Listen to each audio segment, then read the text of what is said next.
Hello and welcome to another Sprues and Brews video. Today we're looking at the core book for Warhammer Age of Sigmar 4th edition out of the Skaventide box. So first of all, I want to say massive thanks to Games Workshop for sending us a copy of Skaventide to have a look at and review on the site. This is the second of 3 videos we've got up today.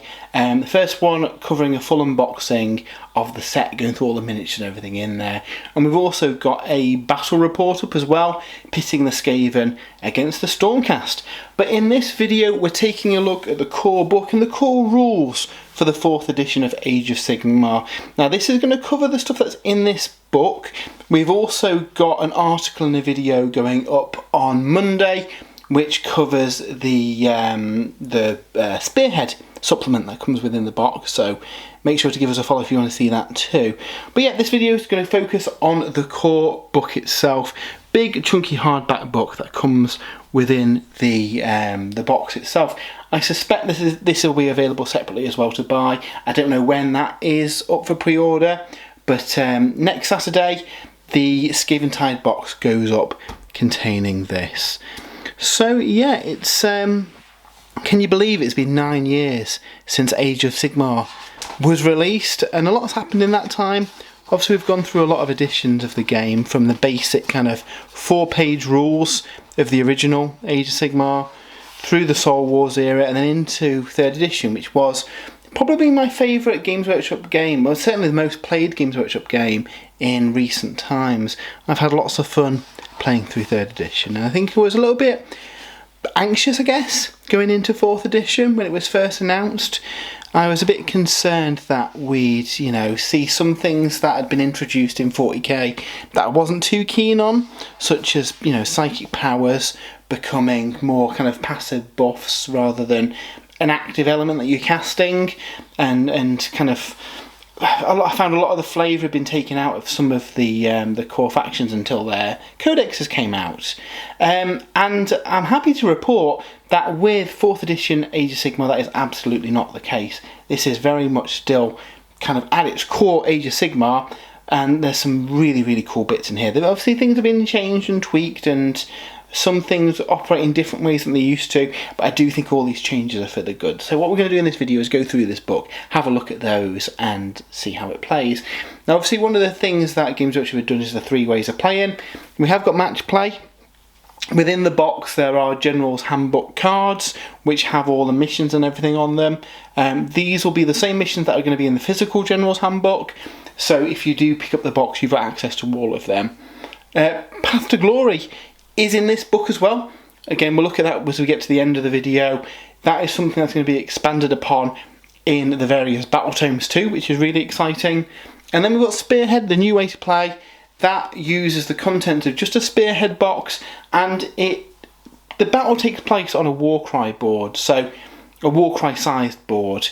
Objectives are set on there, and there's card decks that give you kind of different twists, and you kind of score by trying to complete those cards as well. Again, we're going to have a separate video going up next week on Spearhead, because we're not allowed to talk about it too much yet, but it is really cool, and it is very much a different way of playing rather than just diluted Age of Sigmar, which I know a lot of people were worried about. So as ever, the core book, the first half of it does kind of feature the lore and the backgrounds and the various realms. We get a nice kind of 20-page-ish section here with some nice new art going through the Vermin Doom. After the events of the Dawnbringers, Blight City has erupted into action, and the Horned Rat has taken his place amongst the Chaos Pantheon. So for those who aren't kind of up to date with the Age of Sigmar kind of storyline so far, we do get pretty much all the major events since the original box kind of recorded in here, which is really good. One of the things that I really like about Age of Sigmar over 40k at the minute is, while 40k does have some lore advancements, we tend to get bigger ones with an Age of Sigmar. Because there's not that established background and lore, they've kind of got more of a blank page to make the storyline change, make big events happen, which is really, really exciting. We see this with the the events from the Dawnbringers books and the Skaven coming into the forefront. This makes the book really good for anyone who is brand new to Age of Sigmar. Again, there's some awesome foldouts here showing the realms in all their glory. But also returning players and lapsed players will be able to catch up, you know, with the events that have happened over the last few editions. Because obviously a lot of stuff happened in the Broken Realms series too, so all that's detailed in here. What I really like about this book is that there's a lot of kind of little snippets from the in the lore section from the realms that seem like kind of in-universe letters and scribblings and illustrations, as if this is like a cartographer of something that is gathering all this information about the realms. That was one of my favourite parts of the Thondia supplement for Path to Glory. So to see that kind of concept still exist in here, where you can kind of piece together the history and the background and the various wildlife of the realms from these kind of notes and illustrations. And again, as ever, it is a very, very pretty book too. So yeah, if you're new to Age of Sigmar, you're going to be able to learn all about the realms and the various factions here. And if you're a returning player, this is still a really fun read as well. But yeah, really, really nice and kind of thorough lore section in here, which is good to see. I know not everybody is interested in the lore, and you know there will be options for picking up the rules without kind of all this lore in there too. Obviously we've got the General's Handbook on the horizon too, which we'll be talking about in a week or so. But yeah, in here we can see kind of all the background information, lots of maps.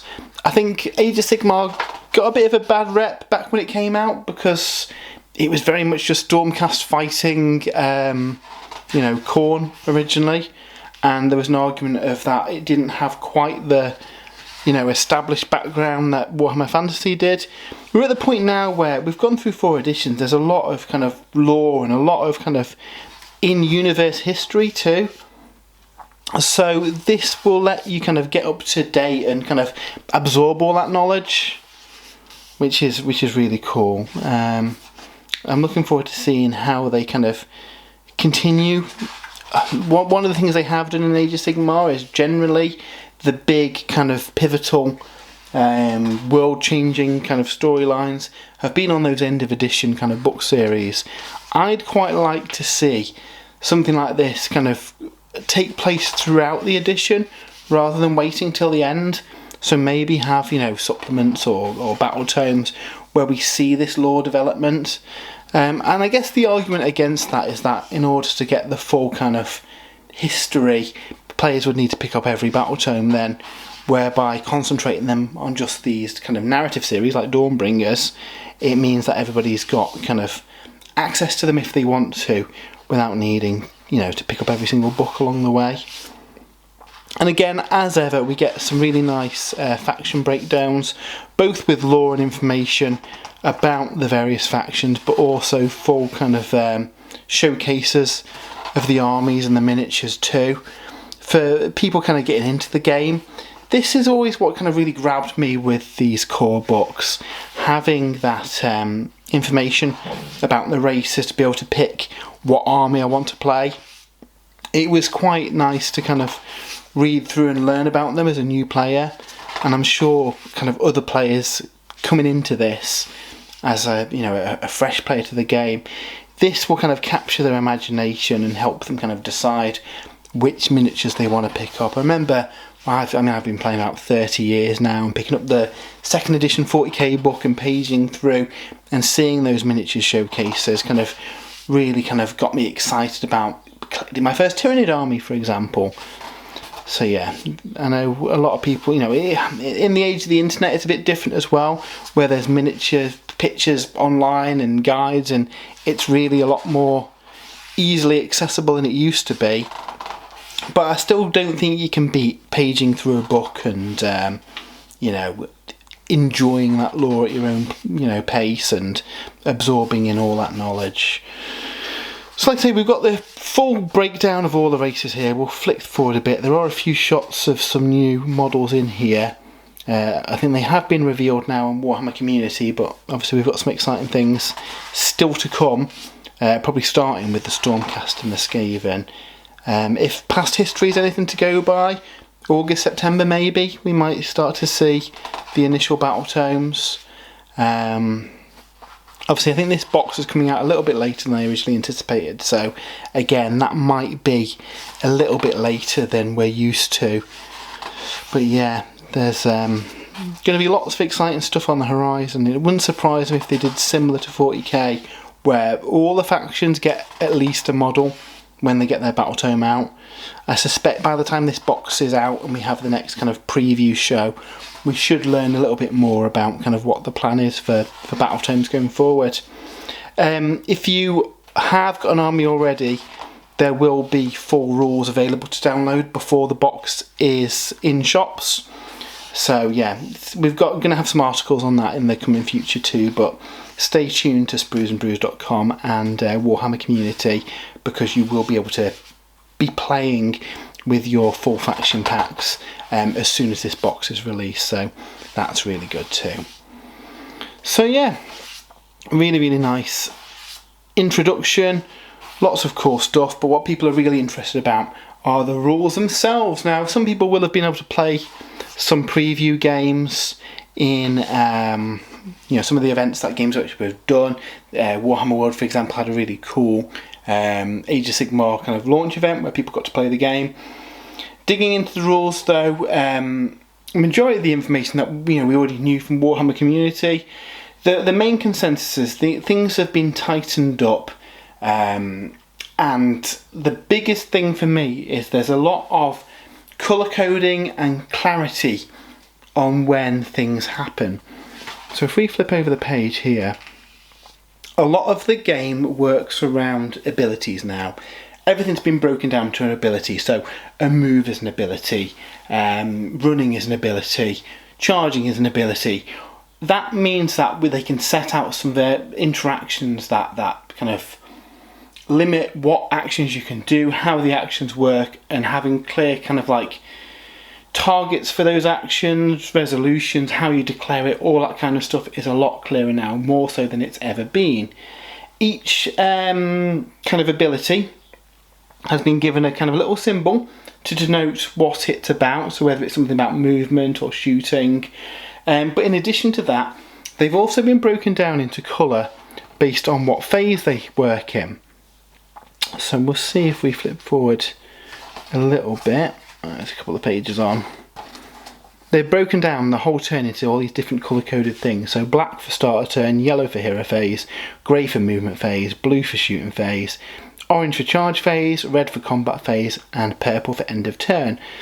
Every single kind of ability in the game has got a little banding at the top, which we see here, with the corresponding kind of symbol as well. So if you are colourblind, you can kind of clock what kind of phase that works in. And that makes kind of decoding rules really easy. Previously in most Games Workshop games, if we're going to an event, I tend to make a little cheat sheet which will kind of, for me, break down, okay, I use this ability in the shooting phase and it affects this unit, and then I use this effect in the combat phase. The way the colour coding works in the new War Scrolls makes it really easy to kind of say, okay, it's the shooting phase now, I'll try and eyeball any blue abilities, making the game so much easier to pick up. One thing that has changed as well now is combat range is just 3 inches. This means that all melee weapon kind of ranges are a thing of the past. If your model's within 3 inches of a target, you can fight. That 3-inch measurement also works for controlling objectives, for controlling terrain, because some, battle tactics will be about taking a piece of terrain.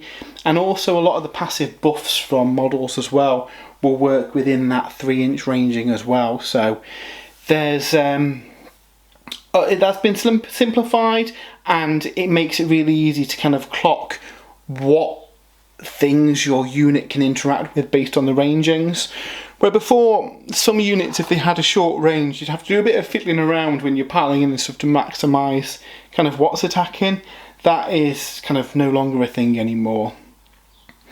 The kind of actions goes down to simple things like deploying your army as well.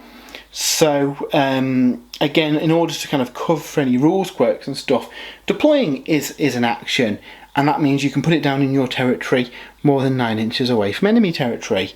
So again, by having that as a universal rule, they don't have to list that in battle plans and stuff because it is already kind of baked into the core rules. Like we said earlier, everything's broken down into actions. The way things work now is that the active player does all of their actions, and then the other player does any actions that they can do then too. So that means we'll see in a little bit some of the reactionary kind of command abilities that you can use, but you're not able to use any of them until the active player has done all of theirs, which makes a kind of a much clearer ordering for when things kick in. It's before there was kind of like activation, before there was kind of like problems with like knowing when certain abilities kicked in. This makes it a lot clearer now, which is definitely a good thing for the game. Movement works much as it did do. Coherency, however, has been tweaked quite a lot, with the coherency range now being 1/2 inch. That means that your units are going to be a lot kind of closer knit than they used to in the past, which some people will like, some people won't like. For me personally, it feels more like they're a big regiment kind of moving up together. They may not be ranked in square bases, but you get that kind of feel because they are a lot closer. It also restricts some of the silly kind of daisy chaining models out and nonsense like that, which you know, I always thought kind of ruined the aesthetic of the game personally. So to see that kind of nipped in the bud a little bit with these is a lot easier too. Piling in has also made a change as well. So previously you had no model could go further away from the nearest enemy model. That's been changed now. If you're in a combat and say there's 2 units there, you pick a unit to pile in towards. All of your models then have to pile in towards that unit and can't get any further away from that unit. But as it's unit and not models, you can do things like lapping round. And it also means that if you had, let's say, let's get some example models out here. You've got a unit there and a unit there, and your model is in the middle. You can pick which of those units you want to pile in towards and move towards each of them. Even if you started closer to this one, you could pick this unit and pile in towards them instead. It just makes kind of the combat a lot easier to kind of get your models in where you need them to be, and there's less gotcha moments where somebody could position a unit to stop you from moving into another unit. And from a kind of in-game universe point of view, it doesn't make much sense that you'd only be able to go towards the closest unit. You might fight over to the other one because it's a more important target that you need to take out. So again, nice little kind of refinement, which doesn't change, you know, the way the game works massively, but it does improve kind of playability and make things a lot easier.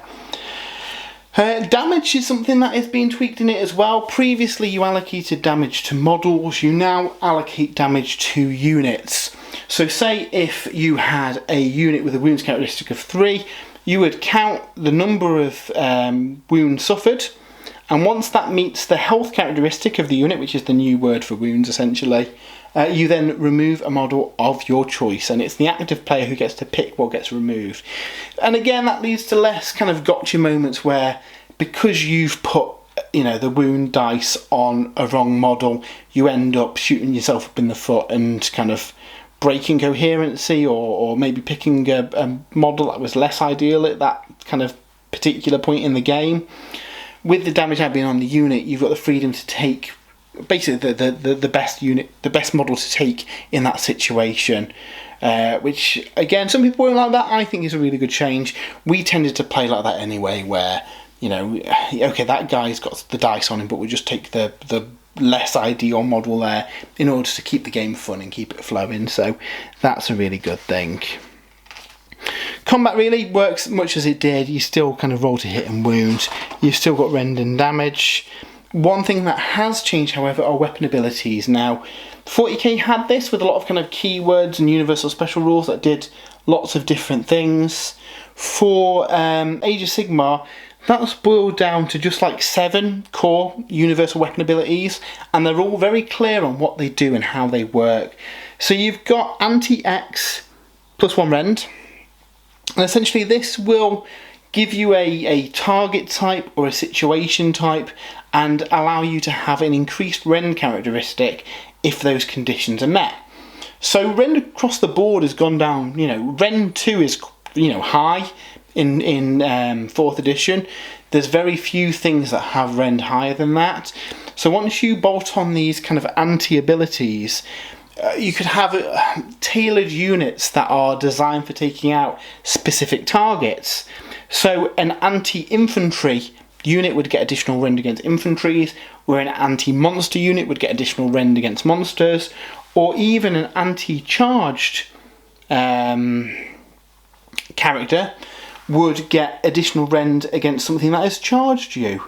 So really nice way of doing that to kind of differentiate the roles of units and make them suited for different purposes. Charge +1 damage, again, simple enough. If you charge, you do additional damage. Companion is a keyword given to things like mounts and pets and stuff, which means that they can choose to have rules that don't affect those companions. All that attack still affects everything, but maybe there's a rule where, I don't know, Stormcast within 3 inches of your hero, get +1 to hit. Those kind of rules wouldn't apply to the companion unless it specifically says so. So again, it allows them to improve kind of your base troops' abilities, but not their mounts. Crit 2 hits is what a lot of people refer to as exploding hits. So on a hit roll of 6, you get 2 hits. Crit auto wound, on a hit roll of 6, you automatically wound without having to roll. A save still needs to be made as normal. And then crit mortal, if the hit is a 6, it does 1 mortal damage, which is the new word for mortal wounds, and then the attack sequence ends. So you don't get to keep rolling or anything, but they kind of ignore the armour. And then finally, shoot in combat means that you can shoot in combat. In the new rules, you cannot shoot ranged weapons in combat unless you have that shooting combat keyword. So again, that makes it really, really good to lock down those shooting units with melee units. I think in 3rd edition, sometimes shooting got a little bit oppressive. So this gives it a bit of balance where they can have some weapons that are able to shoot in combat and others that just get locked down completely. So yeah, really, really like that. Speaking of shooting, the guarded hero rule is in. This gives your heroes a little bit of protection from those kind of things. So if a hero that isn't a monster or a war machine is within combat range of a friendly unit that isn't a hero, then it's -1 to shoot them. And if they're infantry, you can't shoot them unless you get within 12 inches of them. So again, it just makes them a little bit more protected from being sniped and stuff. Now, there are still weapons and rules that allow people to ignore this rule, so it still gives snipers a kind of role in, like your Warlock Jezzails, for example, for the Skaven. They've got a rule where if a Warlock engineer is nearby them, they can ignore that rule and pick out those heroes. But it means that your kind of standard shooting units aren't going to be able to do that, which again is really good for balance and making things more fun. So yeah, the way that they've built the rules as well is you've got the core suite of basic rules that we've just gone through, which applies to how combat works, movement, deployment, all that jazz. And then they've got advanced rules, which are modular in nature. It means that they can put out battle texts and have some, all or none of these advanced rules apply to it. So for example with Spearhead's a great example. A lot of these rules don't apply for Spearhead games, yet they'd all apply for match play games. If they bring out new packs and stuff in the future, they could introduce new advanced rules, and they could kind of, you can create your own events where maybe, I don't know, you want to have your own army composition rules, so you can take that out entirely. It gives you a bit of freedom in how you play the game.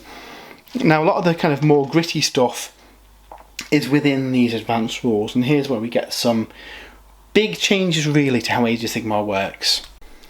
So I guess commands is a big one that we'll start with. Command points and command abilities have changed somewhat in the new edition.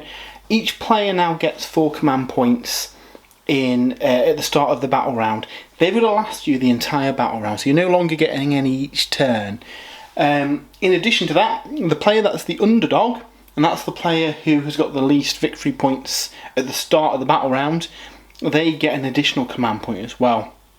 And then, as we'll see later with the army construction rules, depending on how many detachments you've got and auxiliary units, there might be an opportunity for an extra command point too. But generally, you're going to have 4 or 5 each battle round, depending on whether you are the underdog or not.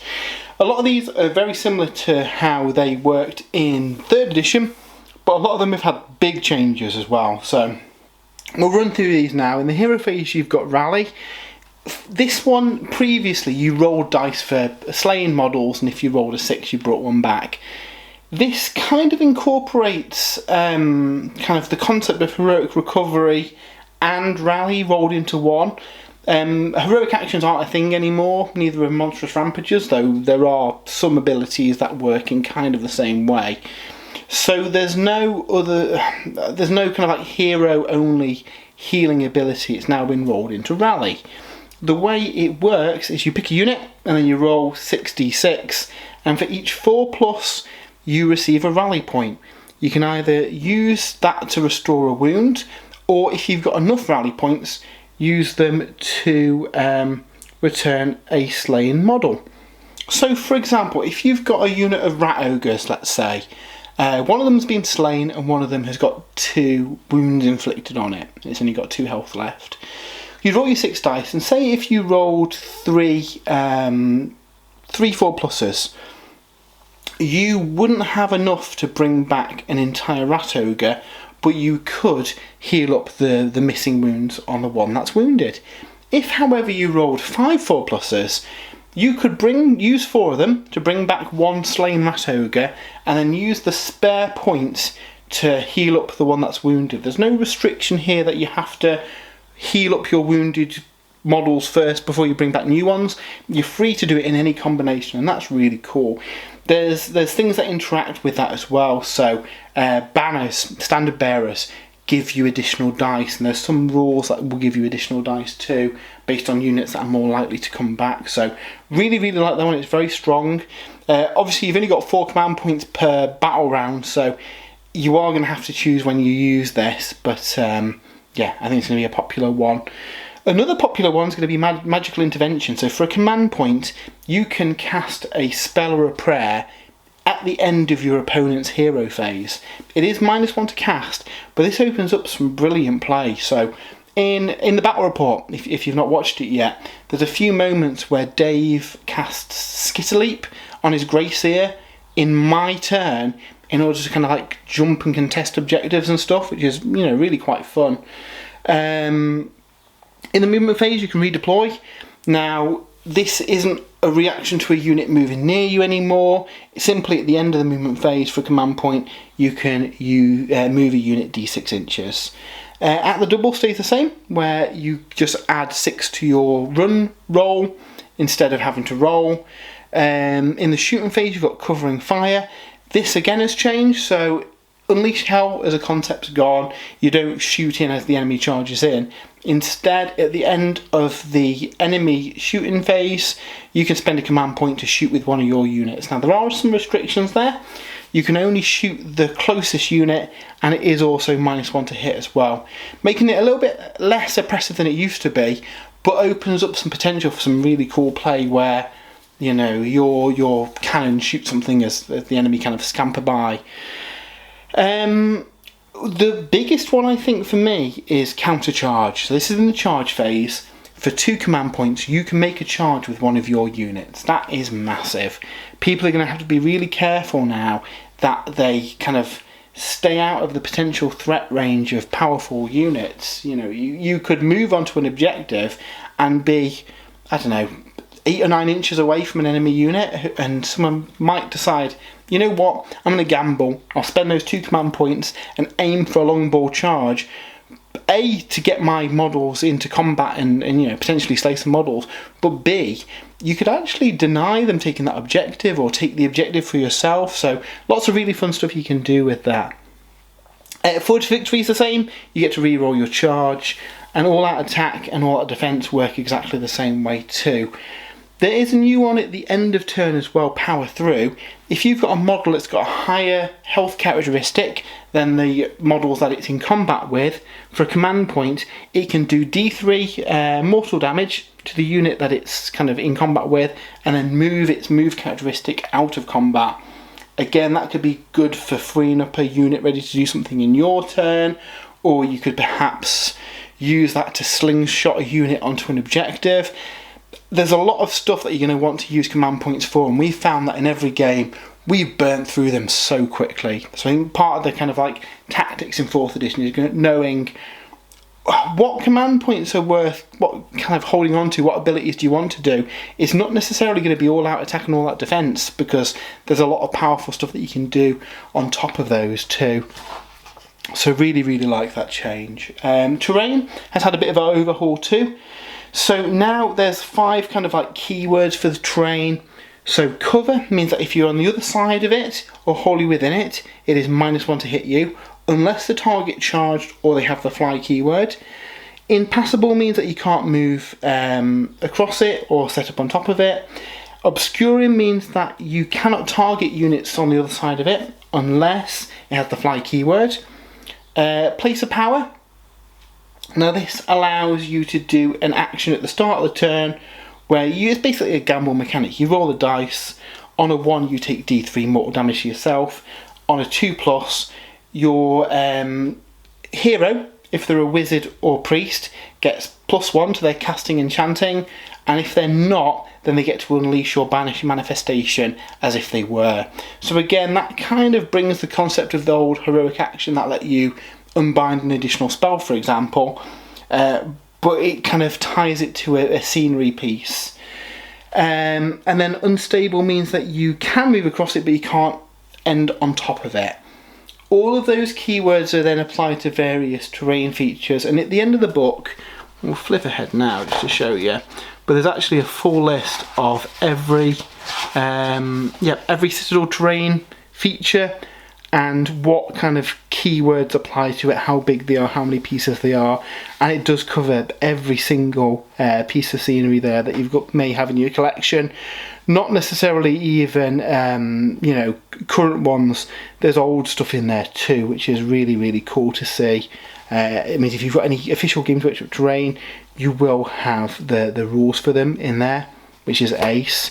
It also gives some example for scratch built terrain as well, giving you some idea of what kind of keywords to apply to them too. So really like the changes for terrain. Magic has had a big update too. The biggest one really, which we'll see in the army construction kind of rules, is that you get to select a spell lore for your army, and then all your wizards have access to that lore. Now the same applies for priests with prayers as well. You no longer have to pick individual spells to give to individual heroes, which is great. Gives you a lot more flexibility. At the time of recording, most of the faction packs will have a single kind of magic lore in there. I suspect as we see battle tomes, we'll see additional lores. They could introduce lores during general handbooks and stuff, giving you a lot of options to kind of pick the lore that best suits your playstyle. Prayers have had a bigger update than spells though. Before it was really kind of a roll of dice. On a 1 you take some damage, on a 2+ it goes off, happy days. Now you've got again a bit of a kind of gambling and charge mechanic. You still select the prayer that you want to do and you still roll the dice, and still on an unmodified 1 something bad happens. On a 2+, you get a number of prayer points equal to the roll, and each prayer tends to have a basic value and then a higher value. So for example, I think translocation is a Stormcast prayer that allows you to teleport a unit. 4 is the standard value, which means that on your basic prayer roll of a 4+, you get to teleport yourself, but you could instead choose to save up 8 prayer points and do a better version of that, which lets you teleport and get, I think it's -1 for the enemy to hit you. The way you do that is that after you made the successful roll, if you have got enough prayer powers to cast it but you want to bank them, you can just keep hold of them. Put a dice next to the model to represent the prayer points that you've generated so far, and then next turn when you come to cast it again, your prayer points get added to that total to hopefully get the kind of enhanced amount. What you can also opt to do as well is, obviously, you may have declared to cast Translocate in your first turn and generated some prayer points. When you come to make a prayer in the second turn, obviously you can use those prayer points to cast a different prayer. Now the gambling mechanic comes in here. If you roll a 1, you lose D3 of your prayer points. So there's always that risk that you're going to end up not generating enough power. I really like that. I think it's going to make priests a lot more interesting than they used to be. Manifestations are also kind of new. They are the new term for endless spells. Now, they no longer kind of move and do stuff within the hero phase. Essentially, they're new kind of units, essentially, that you summon to the battlefield through a manifestation, and that's in exactly the same way. There'll be a casting value, you hit that target and it appears on the battlefield. The big change is that they move just as any other units. They'll have a movement value, they'll move in the movement phase, they'll have an attacks characteristic, so they can attack with that, either ranged or melee or both in some cases, and they'll also have a save value and a wounds characteristic, so that enemy units, even if they haven't got any wizards, can still take out those manifestations by just sending troops into them, which I think is a good change. You can still banish them, and wizards or priests can do that, and again it works exactly the same way. There's a target value on the manifestation, and if you roll over it, you manage to get rid of it. The big kind of change here is that as part of your army construction, you get to pick a manifestation lore. So that could be the trio of endless spells that your faction has access to, or all of the malign portents endless spells have been split up into kind of slots of 3. So there'll be 3 manifestations that go well together. You could opt to pick one of them as your manifestation lore, or if you wanted to take the Cronspire Incarnate, you could take just that as your manifestation lore. Again, some people will complain that this is, quote marks, forcing you to buy endless spell sets. For me, I actually prefer this, because a lot of times there wasn't enough points free in your army to take the cool endless spells that you wanted to take. Now that they don't cost any points and you simply pick the lore you want to take to summon these, I think that's really cool. You get more use out of them. As an aside, you get to pick a spell lore and a manifestation lore as well, so it's not as if you miss out on your normal spell. By taking a manifestation lore, you get access to both of them. So that is really cool, and I'm looking forward to seeing kind of how they kind of expand on that going forward. Another big change in the game is how army composition works. So previously you needed a minimum number of battle line units, and there was restrictions on the number of like behemoths and war machines and heroes that you could take. That has been completely changed now. There's no concept of battle line anymore. Instead, you build your army around things called regiments.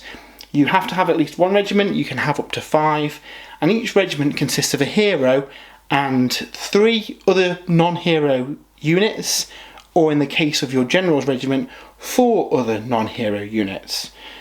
So this will be a lot clearer once people can see the points values and army lists once they go live on Warhammer Community.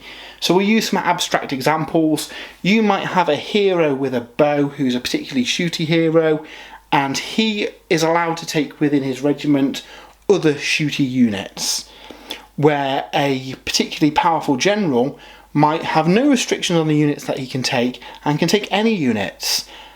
Some heroes might have a special rule that allows them to be taken alongside other heroes. So basically the way this is going to work is that your hero will have a certain specialisation, and he'll have models that kind of tend to go with him. So let's give an example of, say, a hero on a dinosaur might have dinosaur mounted units that can go with him, for again another bit of an abstract example. This makes list building quite easy, because you can build your faction around what units you like, what works together synergy wise tends to be a regiment that is legal. Now the real kind of clever bit is that if you have units that fall outside of those regiments, or you want to, I don't know, you want a Warlock Engineer and all of the Doom Wheels you could possibly fit, that wouldn't fit into a legal regiment. You might have one regiment there that you can use. All of those other units you can take as auxiliary units. So again, you're free to do that.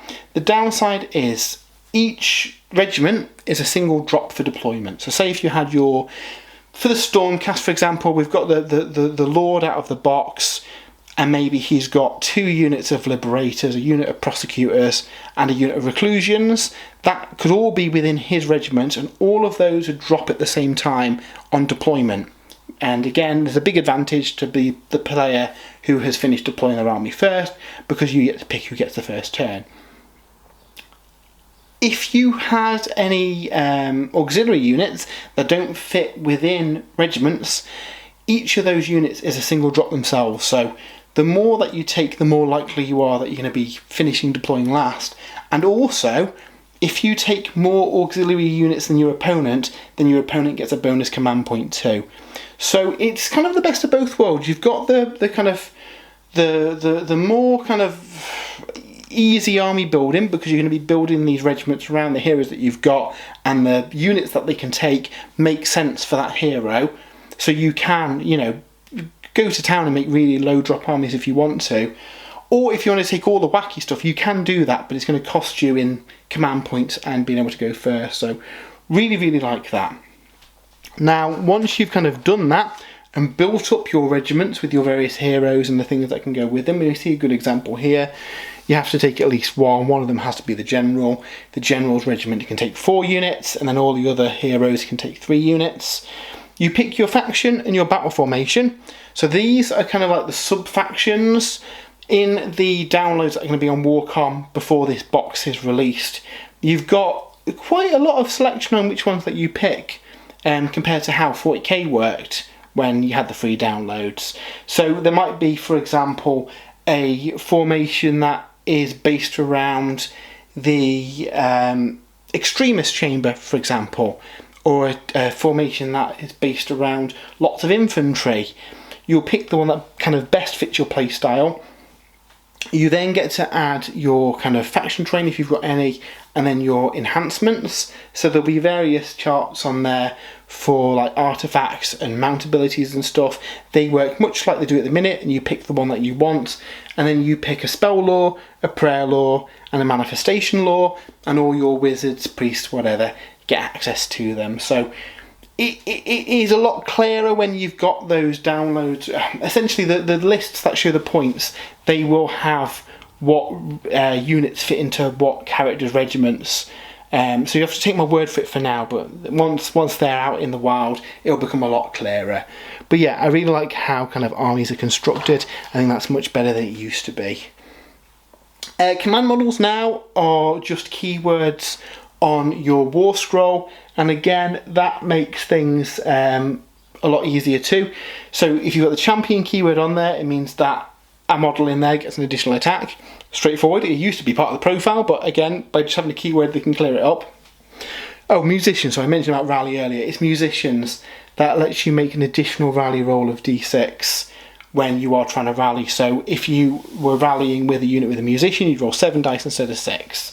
And then Standard Bearer adds 1 to the control score as well. The way control works is that you will add up the number of models that are within 3 inches of the objective. Each of them will have a control value, so it could be 1, it could be as high as 3. That is your control value, and then that control value is modified by any outside stuff. So in this case, for example, if you had 5 models near the objective, you'd have a control score of 5. If the unit had a Standard Bearer, anywhere in it, doesn't have to be within those ones nearby, you'd add an additional 1 to the unit's control score, making it a 6. And there's rules that kind of modify that positively and negatively as well. Battle tactics make a return. Grand strategies are gone. Battle tactics, much the same as they used to be. Faction-specific battle tactics have gone, but each Grand Alliance has got a pair of battle tactics that are unique to that Grand Alliance, and then you also have a list of generic battle tactics too.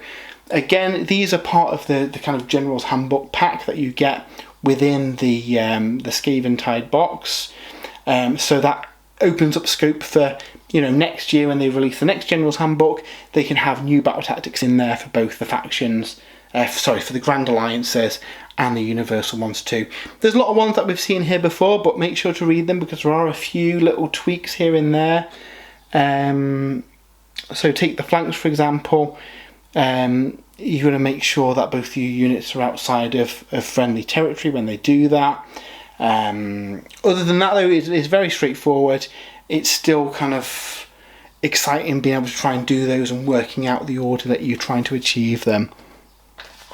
Now, one thing that does apply for match play, which I will mention here, if you do opt to take the double turn during a battle, you cannot pick a battle tactic, which is a big decision. That made some kind of big impactful kind of moments in the demo games that we played of this while writing the review. And you've got to really weigh up. Do you want to take the double turn, knowing that you're only going to get a maximum of 6 points rather than 10 points, and you're going to have to make sure that you've got all of the kind of like objective based ones in order to maximise that score. Otherwise, you might be sliding into second place if you can't do that. That only applies if you opt to take the double turn. If you make somebody take a double turn, they still get to pick a battle tactic as usual. So there's no shenanigans there where I make somebody go first in order to deny them a battle tactic. But yeah, really, really good change. So yeah, the way battle packs work is much the same as before. You've essentially got your kind of different ways of playing, and each of them will use different modules, and they'll have battle plans and stuff around them. For match play, you do get this First Blood one in here, but I suspect most people will use the General's Handbook cards that come bundled in the box. A big thing that the Sprues and Brews team are big fans of in 3rd edition is Path to Glory. And in 4th edition, this has had a bit of a revision. It's now more focused on the units themselves and their exploits and them kind of leveling up and gaining new abilities, and the whole kind of like fort building and the different kind of like terrain areas that you're trying to collect and the upgrades to your buildings and stuff. That is gone for now. I mean, you never know, they might see that added in again in the future battle tomes, but the focus is really on your units. And the way this works now is more of a I guess a kind of talent tree, I guess is of the best example from a video game, where each of your units, you will put them on a certain path. So for example, your heroes can go on the path of the warrior, the path of the leader, the path of the devout, or the path of the mage, and then each time they level up on there, they get to pick one of 2 abilities that they unlock. Your normal units can go on paths as well, and there's special ones that are dedicated to just them. You start off with 1,000 points, and over the course of the campaign, you can expand that out, level up your guys, unlock new spell laws, unlock new kind of manifestations and the like, all the stuff that we used to love from Path to Glory, even down to the different quests that you go on. There are 6 Path to Glory missions within the book as well. Again, this will be something that I suspect we'll see expanded throughout the battle tomes and supplements and the like. We already know that battle tomes are going to have Anvil of Apotheosis rules for creating your own custom characters too, so there's lots to look forward to in Path to Glory. But looking at the core rules here, I think there's going to be some fun to be had of them. If we skip ahead, we'll see some of those branching paths. Again, you can add new units, reinforce units, give them new abilities and stuff. But here's those trees here, so you can see that each step on their Path of the Warrior, for example, you can get a different ability. So when you're aspiring, you can choose to either reroll charges or heal d6 once per battle. When you get to elite, you can add one to hit rolls in combat, or you can add d3 to the control of a hero that's on an objective. When they get to mighty, you can add one to the save rolls or add one to the rend characteristic of their weapons, and then when they get to legendary, you can either give them a 4+ ward save or give them strikes first. It really does mean that you can tailor your heroes how you want them to be as well, and especially when the Anvil of Apotheosis stuff comes in, That's going to lead to some cool stuff where you could convert up models to represent what they've got. Obviously all your units get similar stuff as well, so Path of the Defender, Path of the Attacker, kind of making them lean into their different kind of roles on the battlefield. The book has a really nice glossary at the back as well, which makes it easy to kind of look up things. Gone are the days where there's lots of paging back and forth. A lot of the stuff is really quite self-explanatory on the war scrolls as well, but the book kind of throws everything it can at you to make things followable and, you know, easy to understand. We mentioned the terrain list earlier as well, which is really great. If you've got any citadel terrain, you've got all the rules for them. And then again in the back we get all our kind of sheets and stuff for building your army and for your roster as well. So yeah, that was a quick look through the new core book for the 4th edition of Age of Sigmar. I have really enjoyed playing games of 4th edition, and I can't wait to play some more.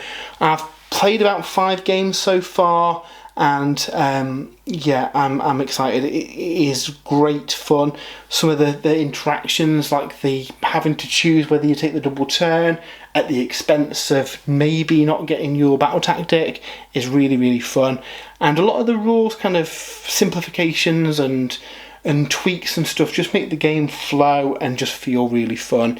It feels more kind of like reactive as well if you're not the active player, because you've got potential to cast spells in the enemy turn and charge in the enemy turn and all sorts of fun stuff like that. So we're going to have lots more Age of Sigmar 4th edition content on the site over the coming weeks. Like I say, we've got a full unboxing of the Skaventide box and a battle report up today. If you head over to spruesandbrews.com as well, we do have full write-ups. I've got like a 7,000 page write-up of the core book as well, so if you want to know more kind of like detail in there, you can head over to that. So if you have enjoyed this one, do give us a follow. We do lots of content like this. We're aiming on doing a lot of Path to Glory and Spearhead content as well on the site for 4th edition, so if you are interested in that, why not check us out. If you like the video, comment and share with your friends as well. It really helps with the algorithm and pushing this to as many people as possible. And if you would like to support the site, we have got an affiliate link to Element Games. If you use that link to order Skaventide when it goes on pre-order next week, that'd be massively appreciated. It helps support the site and gives us money to put to, you know, making these videos and producing the content and running the website. But yeah, until next week, I hope you have a great weekend and we'll see you soon.